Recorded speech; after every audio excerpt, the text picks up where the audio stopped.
Olá e bem-vindos. Alguma vez pararam para pensar se existe uma ordem por detrás de todo o aparente caos do cosmos? Pois bem, o material que vamos explorar hoje descreve exatamente isso. Uma administração universal que é vasta e ao mesmo tempo incrivelmente complexa, liderada por seres conhecidos como os sete grupos de espíritos supremos. Portanto, preparem-se, vamos fazer uma viagem pelo organigrama do universo. A pergunta de partida é mesmo esta: como é que o universo é governado? Em vez de ser só um caos de estrelas e planetas, o nosso texto de referência apresenta uma criação meticulosamente organizada. Pensem numa espécie de burocracia divina, que se estende desde o centro de tudo até aos planetas em evolução como o nosso.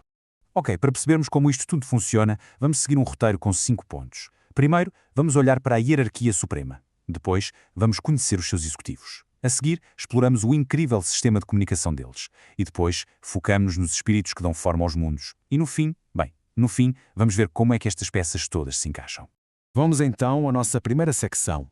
Os sete grupos de espíritos supremos são, na sua essência, os diretores, os grandes coordenadores dos sete superuniversos. Eles são o núcleo de toda esta enorme administração. E aqui está ele, basicamente o organigrama cósmico. Esta é a hierarquia completa, com os seus sete grupos bem distintos. Lá no topo, temos os espíritos mestres, que operam a partir do centro de tudo. E cá embaixo, na base, encontramos os espíritos ajudantes da mente, que atuam em mundos como o nosso. E pelo meio? Bem, pelo meio temos os executivos, os comunicadores e os criadores que vamos conhecer melhor agora. Agora, um pormenor absolutamente chave para se entender esta estrutura está na origem. Há uma divisão muito clara. Os 3 primeiros grupos são considerados descendentes diretos da Trindade do Paraíso. Os outros 4 são criações do Espírito Infinito e dos seus associados. E esta diferença na origem é fundamental para percebermos as diferentes funções e naturezas de cada um no grande esquema das coisas.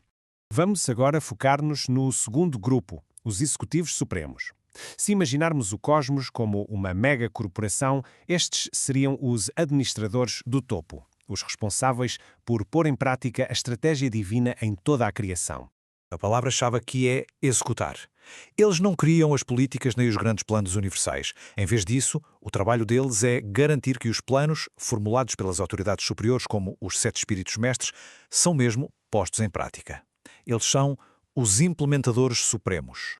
É aqui que a diferença entre os dois grupos de topo se torna mesmo clara. Os espíritos mestres são os estrategas, o conselho de administração que define a visão para o cosmos. Já os executivos supremos, eles são os CEOs que pegam nessa visão e a transformam em realidade, em algo operacional nos super-universos. É a clássica divisão entre quem pensa a estratégia e quem a executa. E reparem, o número 7 aqui não é por acaso. A correspondência é direta. Há um executivo supremo para cada um dos 7 superuniversos. Já agora, só para nos situarmos, o nosso superuniverso, Orvonton, é o 7º. É administrado pelo executivo supremo número 7. Passemos então à nossa terceira secção, onde encontramos algo que é francamente fascinante. Um sistema de informação e comunicação cósmico. O texto descreve-o como refletividade. Pensem nisto como uma rede viva, inteligente, que abrange todo o grande universo. E bem no coração desta rede está uma personalidade única, Majeston. Ele é descrito como o ponto focal de toda a refletividade, o primeiro ato criador do Ser Supremo, uma entidade divina que, segundo o texto, está ela própria a evoluir com o universo. Majeston é, na prática, o supercomputador central de toda a informação universal.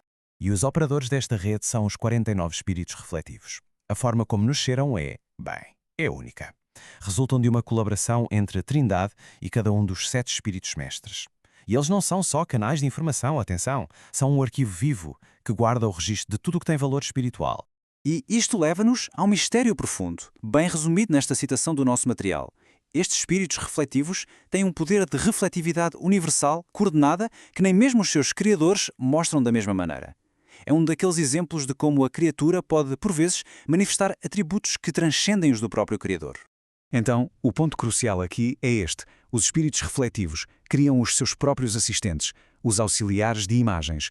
E estes auxiliares são duplicados perfeitos dos seus criadores em quase tudo, exceto numa coisa que é fundamental. Não possuem o dom de refletividade.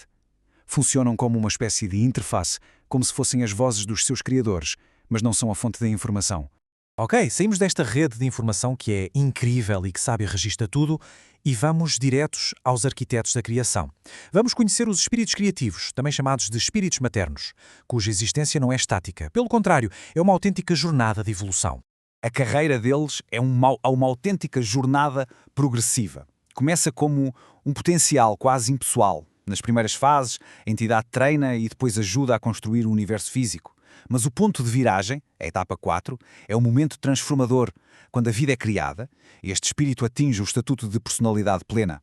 E a partir daí, a sua carreira vai culminar nas etapas 5 e 6, em co-soberania, a governar lado a lado com o seu parceiro filho criador, num universo já perfeito. É uma história incrível de desenvolvimento cósmico com propósito.